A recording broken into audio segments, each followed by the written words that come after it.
Welcome to the Bombshell Business Podcast, where driven fempreneurs learn how to become more bold, brave, and unwaveringly confident. Turn your dreams into actionable, marketable, and profitable plans and make your business irresistible.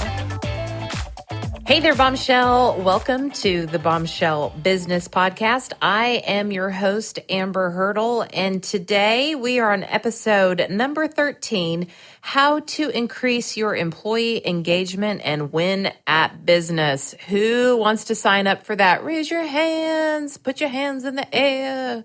Yes, we're going back 90s old school today. This is probably one of my favorite topics in the whole entire universe. I'm very, very passionate about it. I go into Fortune 500 companies to talk about this, Fortune 100 companies to talk about this. This is a very big principle in the world of hospitality, because how can somebody genuinely take care of a guest at epic levels, especially in the luxury market where I like to live? How can somebody provide a guest a luxury experience if they are not fueled themselves, right? Like if you are not taking care of your employees, then you are not able to allow them, you're not giving them what they need to take care of your guests. And it's the same thing. If you're a fitness center and you have members, how are your employees taking care of your members who should feel a sense of belonging?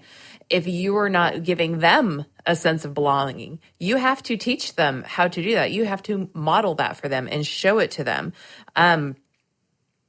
So this is obviously something near and dear to my heart. I often say that I do not do remedial training. So if there is a company who reaches out to me and they don't understand that their employees are the heartbeat of their business, then that is not a customer for me, because I don't have time for that. Sorry. Like if you don't get that your employees are your business and an extension of you and all of your hopes, dreams, and aspirations, then you need to go get onto iTunes, search Female Business Podcast, and listen to somebody other than me, because this is my expectation. If you're a bombshell, then you need to be leading a highly engaged team and invest in them. And really, this is a Harvard business principle. There's a concept called the service profit chain. And what that is, it just simply states that if you invest in your employees first, they will in turn invest and pour into your customers,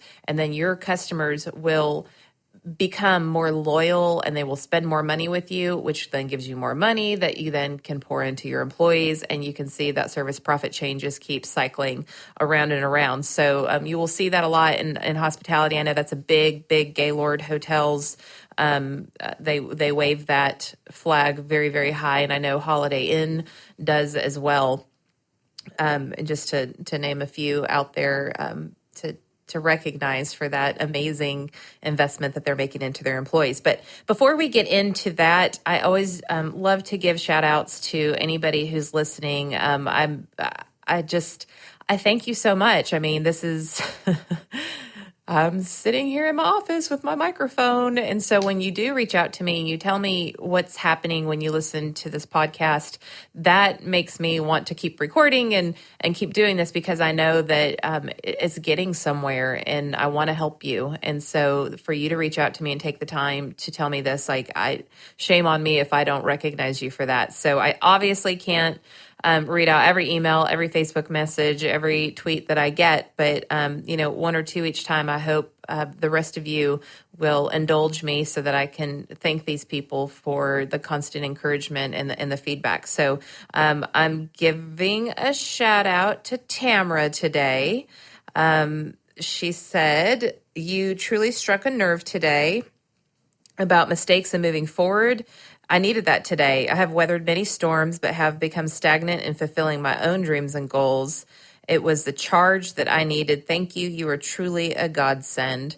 Thank you so much. That is an amazing testament, and I hope that I am the hands and feet, because this is this is not me. Like, I did not wake up one day and be like, "Hey, I think podcasting sounds like fun." Like, that was, trust me, this is 3 years in the making, and lots of friends who are podcasters giving me heck over not having one. And so I am doing this because it's part of my calling. And I am doing this because I understand that God has given me gifts and talents that are different than what yours are. And just like I could learn absolutely from everybody, I know that I need to be teaching what I know. And so that's why I'm doing this. And for somebody to say that is truly more meaningful than I could possibly put proper words to. So thank you very much for that. And let's dive in because we've got a lot to cover today, a lot. So I wanted to kick off with a quote that I share when I present this in various businesses. But this quote is by Howard Thurman, and it reads like this. There are two questions that we have to ask ourselves. The first is, where am I going? And the second is, who will go with me? So last week, we talked about your basic business plan, and I really harped on the fact that if you want anybody to go with you somewhere, you kind of have to have a plan to explain to them how you're going to go about it. And that builds trust, and people don't get travel weary when you're trying to reach your destination. And so obviously in here, we answered that last week. Where am I going? Check. We talked about going from Texas to South Carolina and not driving all over the country to get there, to actually, Google map it before we get there. And then the second is, who will go with me? So I did already teach you in a previous episode how to onboard a new employee. So you've got that skill set ready for you. So today we're going to actually talk about how to engage your employees. So let's visit a few facts. First of all, fact number one, we established this very early on in early episodes of this podcast. The purpose of a business is to make money. Sometimes we try to demonize that fact. Sometimes our employees might feel like, all they care about is making money. But, fun fact, that's what businesses are about. Like, we're supposed to make money. And the truth is, if the company is not making money, neither can its employees. Funny how that happens. So then the employees can't sustain their own needs for living. They can't pay their bills. They can't keep their mortgage or their rent or whatever. But on the opposite side, when a company does make money, it can pay fair wages to its employees, hopefully very competitive wages, and then that enables them to sustain their needs for living. Now, doesn't that sound like a good plan? So you want your employees completely bought in to what it is that you want to accomplish in order for that whole system to work, right? So everyone should be excited to help the company make money and then perpetuate its ability to then pay their employees. So it's just like the service profit chain that I talked about. Okay, so that's number one fact. Number two fact is employees exist to support the goals of a business in exchange for an agreed upon wage. That is what an employee is. You're not a charity. You're not a therapy, group therapy location. You're not there to fix all the woes of the world. They come to work to support the goals of the business, and then you pay them for it. Just like your customers come and you solve their problems and you pay them, or they pay you for it. That is what business is. And the employee is basically the same thing. They're solving a problem that you need them to solve within your business, and then you pay them for it. So, I'm being hardcore here because everybody thinks like I'm kumbaya, my Lord. And I'm just like, there should just always be like bubbly feelings and butterflies all around with fairies in the employee world. But we got to get a couple things straight first. The whole reason why you have employees is to help you make money, and they are going to get paid for doing that. So like just baseline, that's the cold hard truth. Now, we want to make that an enjoyable experience, and you definitely want them to help you meet your company goals. So this brings us full circle to the question of the hour, and that is, how do we take an employee from merely showing up to do the minimum work required to receive that agreed upon wage to giving more than a baseline effort to pour their talents and energy into the company so that you can meet your goals? Newsflash, none of your employees wake up and just burst out of bed and say, I can't wait to help so-and-so meet their business goals. That's not why they're getting out of bed. They have their own goals, okay? So just remember that each and every day when they come in. You have to somehow motivate them to get super interested in doing their part to help you reach your business goals. So you have to engage your employees. But what does that even mean? That's like some fancy corporate term, right? No, wrong. This is something you need to be paying attention to, and it's something that you have to do in your business if you want to have a big girl business. So an employee is considered, quote, engaged when their high level of contribution meets a high level of job satisfaction. That is the crux of it. So when they are performing well and they're happy about it, that is an engaged employee. If there was a secret sauce to employee engagement, someone had probably would have bottled that up and sold it for $1 bajillion. So you just can't like order that on Amazon. You actually have to understand that each and every employee is a unique individual. And remember, we talked about our wagon of experiences that they drag behind them and their bucket full of expectations that include their own personal goals and their own measures of success. So you're probably going to have to get a little more one-on-one if you're wanting to apply these principles, or maybe get your managers to get to know your employees on a more individual basis, and then bubble up what that experience looks like to you if you do have these managers in place. Because we all have an idea of what satisfaction means. So we can very easily make assumptions, but the real deal is each and every employee that you have at your business has different expectations of what satisfaction looks like. Everybody has unique and different needs. So your average employee, they have their basic physiological needs that have to be met. So they want clean air to breathe. They want lunch breaks so they can eat. They need access to restrooms. They need a safe work environment. Like, that's just baseline. Then you have a need to find a tribe that aligns with their values and their life views, and a group where they feel like they can belong. So, go back to episode number 3 where we're talking about company culture and talking about, how you build your tribe and that sort of thing. And then they want to find fulfillment by contributing their talents to something that's greater than themselves. And they want to fulfill their own personal goals. So keeping all of these desires in mind, most employees belong in one of these categories.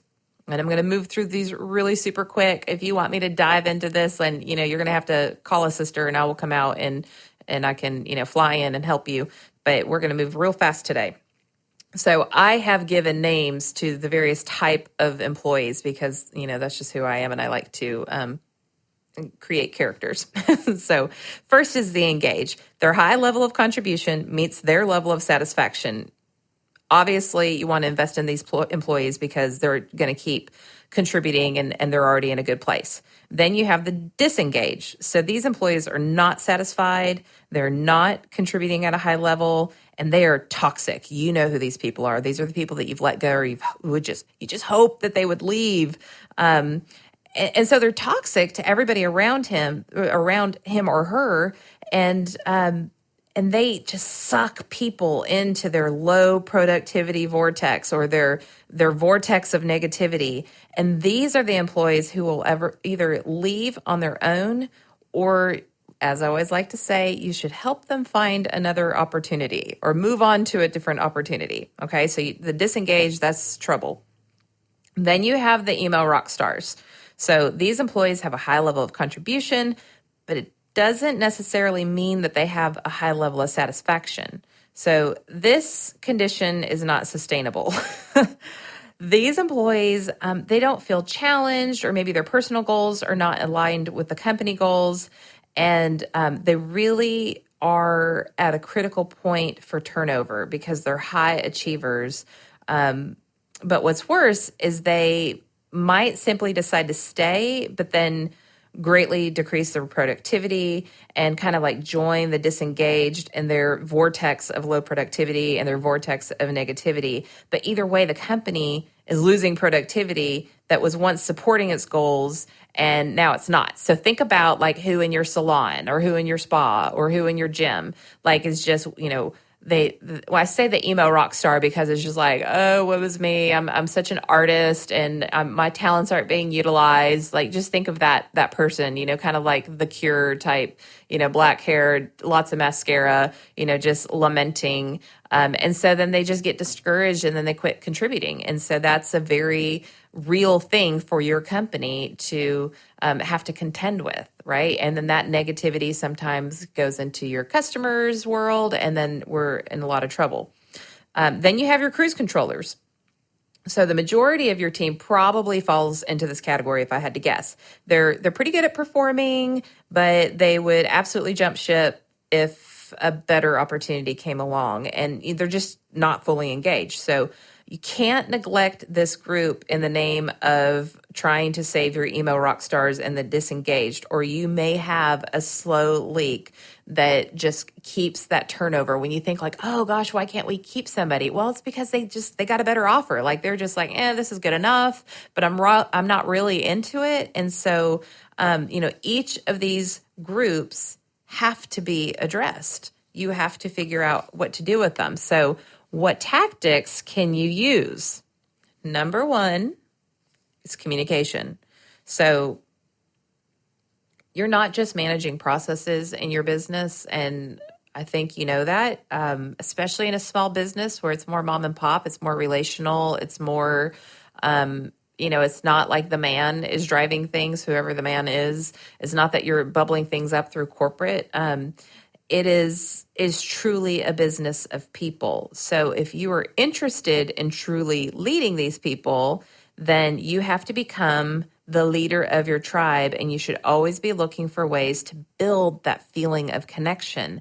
And the fastest way to strengthen that tribe is by showing genuine interest in your team and really creating an environment of excitement around team members and building community and having real conversations. So tribe building is a daily activity. It's not just like, okay, we're going to do a employee sale on our facials and say that that's Employee Appreciation Day. Like, that's not going to work. It's not like a single event kind of thing. It's not something you pull out to like boost morale. There's really, and I say this all the time. I used to say this all the time in my jobs where employee engagement was either my primary responsibility or part of my responsibility. And I say it to my corporate clients now, and I'm going to say it to you. There's nothing that Jazz Hands and Fireworks can fix in lieu of daily commitments to tribe building. And you have to communicate. You have to keep your team informed of changes in the business, of sales that are coming up. The last thing that you ever want to do is put your employee in a position where a customer asks them a question or starts talking about a change in your business and they're the last to know. Like, how do you think that makes them feel? Somebody else is walking in off the street and they know what's going on with the company that I work for, but I don't. Like, everything, whether it's a promotion that you're about to do, whether it's a change that you're about to make, that should always start internally and then communicate externally. Everybody should be on the same page who works for or represents your brand before your customers or the general public understands it. And then you also have to be ready to listen. I mean, communication's both ways, right? So you need to be listening, and you need to sprinkle in mentions and talks about your company culture. Again, go back to episode 3. And be talking about like integrity, be talking about fun, whatever your values are, those should be continuously weaved into your meetings, into any emails that you send out, and just into your everyday discussions. Okay, so communication, big. Recognition is second. When you recognize the contributions of others, you reinforce the behavior that you want to see again and again and again. So people who feel like their efforts are noticed and that their work actually makes a difference are more likely to go the extra mile in the future. So you want to be giving them attagirls and attaboys. And it's important that you're not just arbitrary about it, because remember, we talked about the fact that everybody's different. So when someone acts in alignment with the big picture goal that you have in mind for your business, for your spa, for your salon, for your fitness center, for your real estate company, for your insurance company, for whatever your business is out there, then that is the opportunity to recognize that person. So sometimes people just kind of like, oh, good job. Good job for what? What are you good jobbing them for? You want to show them the connection between their specific actions and how that impacts your goals or your mission as a company. I mean, leadership is about empowering others to realize their own abilities. So when you communicate your belief in those people, then you will watch them rise to meet that expectation, because it's going to be an internal driver. When you thank people, be prompt about it. Recognize the kind of effort you want to see again very soon. If somebody does something awesome, take a moment then and there to tell them that it was awesome. And you don't have to like give them a cookie or anything for it, but just that verbal recognition often can be very driving for them. You want to be spontaneous. Don't wait for a holiday or your company dinner to thank your employees. You want to say thank you continuously. Every time you start a meeting, you need to thank them. Anytime you send out an email, you need to thank them. They are driving your business, okay? So you need to give them the credit for that. You always want to be specific. So drives me nuts when somebody says, oh, Amber, you're doing such a good job. Like if I was an employee. But what about, Amber, you're doing a good job by sending out strategic communication, because everybody really feels like they're connected now. Everybody really feels like they know what's going on within the company. So when I was working in communications before, that would be a very specific way that I could be recognized. Like, thanks for all you do. That's like off the table. Let's not say that. I mean, occasionally that's fine, but just being specific, like, would that really kill you? Like, what are you exactly thankful for? Get specific. And then I want you to share credit. When others congratulate you on your accomplishments, I want you to pinpoint exactly who on your team helped you get there. I mean, if you want them to help you again, right? Because what is more annoying than being somebody else having all the applause when you know that you did all the work. So definitely, I'm not saying don't take any credit for the successes of your business, but when somebody says, oh, you've just got the greatest salon in town and you're so blah, blah, blah, then you need to say, you know what, like my stylists are the greatest. And my stylist assistant, that person is specifically great in this way. And when they hear you acknowledge that about them, what do you think that's going to do? Like, they're going to bump up their game in a major way to make sure that they keep getting that kind of recognition, and that they know that they're helping you and that you see it, because you're not only recognizing them privately, but you're recognizing them publicly. And then make sure that you give recognition in a meaningful way to the individual that you're recognizing, or maybe the subgroup. If you have like a salon and spa and you're recognizing, all the massage therapists or something. Some people, for example, would die a slow and painful death if you drew a lot of attention to them in like a team meeting, because they might be a little more shy. They don't really like that public recognition. Others might really like that. So if you wrote a handwritten note to an I personality, like on the DISC profile, they probably appreciate it, but really they want everybody to clap for them because that's their personality. So again, getting back to understanding your team and understanding the individuals on their team and what's the most meaningful to them. So you want to show that you're thoughtful and personalized in how you're recognizing people. And sometimes you just got to ask.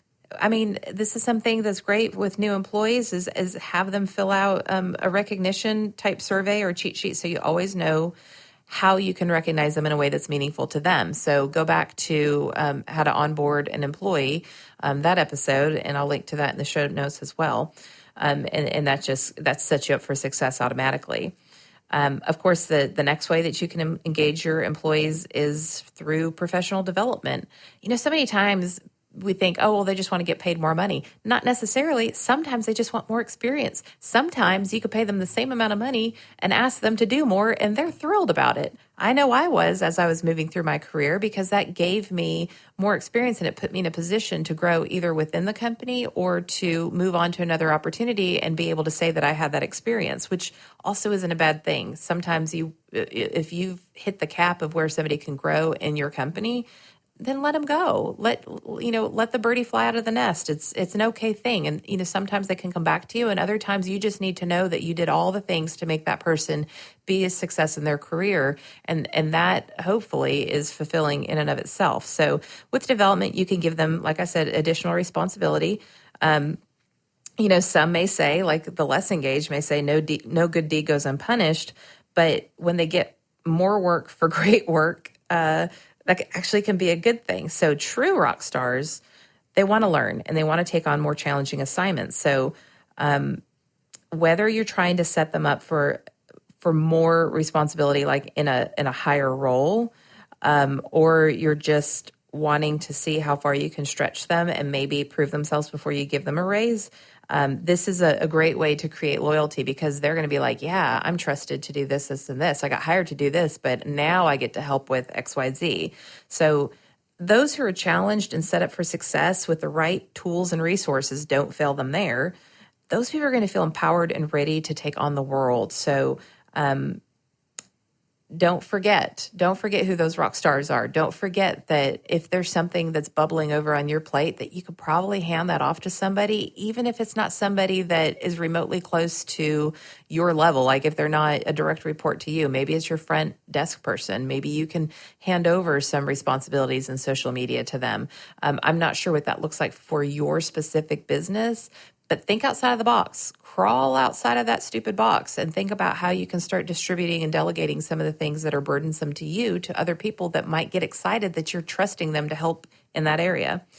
You also want to match strengths to projects. So if you've got maybe like a customer appreciation event, then you might want to pull in some employees who tend to be very organized, or maybe they're very creative, and help you with that. Give them that opportunity, because again, they're going to feel like you're giving them some development opportunity to really hone some skills. I ended up becoming a celebrity event planner and planning hundreds and hundreds of events each year in other roles, but it's because part of my additional responsibilities in earlier positions that actually had nothing to do with events, that was one of the things that they gave to me and said, okay, well, seems like something that fits Amber's specialties. And even though it's not her job description, we're going to let her run with this. And I've never stopped. So, you never know how you're going to bless somebody in their career long term. Then, of course, easy peasy is, and I know in all the industries that I really spend most of my time with, whether it's hospitality or the beauty industry or the fitness industry, conferences, that's in training. Those are very easy opportunities to find in those industries, and we all tend to be very good about taking each other up on those opportunities. But if you see something in someone that maybe isn't at a level that you would normally pay for that type of training, but you see potential in them, send them. See what happens. I remember the first fitness, I went to an IHRSA convention. It was the same year as 9/11. And that just blew my mind. It absolutely blew my ever-loving mind. And I was addicted to personal development and professional development ever since. And I soaked in every last word from every single speaker. And I stewed on everything that I learned, and I implemented, and I was inspired, and I was excited. And I was like 21 years old, 22 years old. But because my bosses took me to that opportunity, they sparked something in me that this still hasn't died, obviously, because I do it for a living now myself. And then, of course, with development, you want to give coaching and immediate feedback. So we're going to talk about this a little bit more in another episode. I'm not going to stay here too long. But, when somebody isn't performing well or they make a mistake, don't wait until their annual review to tell them about it. In a very respectful, open, and honest style, you want to give them feedback in a timely manner, and that's going to build trust. It doesn't break trust. Letting them know, whether it's good or bad, how they're doing, it doesn't have to. It doesn't have to break their spirit for you to say, hey, this happened. This is how it should have happened. I know you're going to do better next time, or I can see why maybe you thought it was going to be this way. Like, there's ways to go about giving that feedback without, popping the balloon and it deflating. When you do it in a spirit of, I'm trying to help you become better, and not as in, how dare you screwed up, I can't believe you. That is a development opportunity. And frankly, anybody who is a driven individual who would be an engaged, quote, employee should want that kind of feedback. They can't fix things that they don't know that they're doing wrong. And I think sometimes we get really weenie about that kind of stuff, we being you, because I'm a very direct communicator, but just don't hide the truth. Like, just be direct and considerate, and they're not going to bite you. Just get your big girl panties on and go have these conversations as soon as they happen. And then if you are the type of person who's really direct, make sure you do it kindly. Make sure you do it in the spirit of continuous improvement and not in, really berating them. And then mentorship. That's an easy one. Mentorship, finally, in the development sphere. We've all had employees where we've seen something in somebody, and you just give a little extra effort. And maybe that person, you certainly don't want to look like you are being unfair, or that you're, giving special privileges to somebody. But the reality is, sometimes there are people on your team that you personally want to see grow. Maybe you see a little bit of yourself in them, or perhaps they're just hungry, and you can feel that hunger. Go ahead and mentor them. Give them a little extra attention in a way that doesn't off-put the rest of your team. Maybe you push them a little bit harder. Maybe you take them out to lunch. I've said this over and over and over again, but I've had many mentors in my life, and if it wasn't for them really pouring into me in an exceptional way, I would not be who I am today. So you have the ability, as a business owner, as a leader, as a manager at the business, if you're listening as a manager and not necessarily as a business owner, to greatly impact the life of somebody else.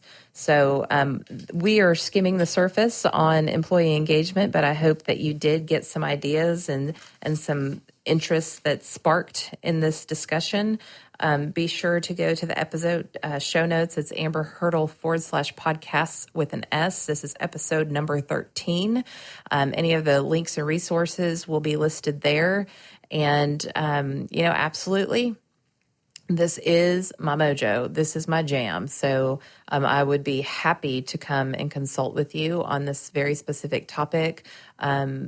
Just go to amberhurdle.com/work with me. And there is a variety of ways that you can go deeper into any of the topics here on the Bombshell Business Podcast. And I hope you'll implement these. Love on those employees. Don't forget that they are who makes your business tick. And until then, I just hope that you shine brightly like the bombshell that you are. And I will see you next week. Thanks for listening to the Bombshell Business Podcast. Visit amberhurdle.com for more resources, and be sure to tune in again. Cheers to you, Bombshell.